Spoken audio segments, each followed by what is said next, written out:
ಸಿದ್ದರಾಮ್ ಪಡಶೆಟ್ಟಿ ನಂದರ್ಗಿ ಗ್ರಾಮ ಲೆಕ್ಕಿಗ ಲೋಕಾಬಲೆಗೆ ಎಸ್ ವೀಕ್ಷಕರೇ,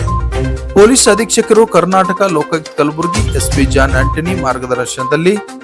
ಕಲಬುರಗಿ ಜಿಲ್ಲೆಯ ಅಫಜಲ್ಪುರ ತಾಲೂಕಿನ ತಹಸೀಲ್ದಾರ್ ಕಚೇರಿ ಮೇಲೆ ಮಿಂಚಿನ ಕಾರ್ಯಾಚರಣೆ ವೇಳೆ ಮೊಟೇಷನ್ ಮಾಡುವುದಕ್ಕೆ 7,000 ರೂಪಾಯಿ ಹಣಕ್ಕೆ ಬೇಡಿಕೆ ಇಟ್ಟಿದ್ದ ಗ್ರಾಮ ಲೆಕ್ಕಿಗ ಸಿದ್ದರಾಮ್ ಪಡಶೆಟ್ಟಿ ನಂದರ್ಗಿ ಇಂದು ಹಣ ಪಡೆಯುವಾಗ ಲೋಕಾಯುಕ್ತ ಬಲೆಗೆ ಬಿದ್ದಿದ್ದು ಆತನನ್ನು ಬಂಧಿಸಿ ಪೊಲೀಸ್ ಇನ್ಸ್ಪೆಕ್ಟರ್ ಧೋತಾರೆ ಚುರುಕಾಗಿ ವಿಚಾರಣೆ ನಡೆಸುತ್ತಿದ್ದಾರೆ ಎಂದು ಮೂಲಗಳಿಂದ ತಿಳಿದು ಬಂದಿದೆ. ಈ ಸಂದರ್ಭದಲ್ಲಿ DYSP Manjunath, inspector Dhotare, police ಸಿಬ್ಬಂದಿಗಳಾದ ಹನುಮಂತ್, ಮಸೂದ್, ಶರಣು ಸ್ಥಳದಲ್ಲಿದ್ದರು.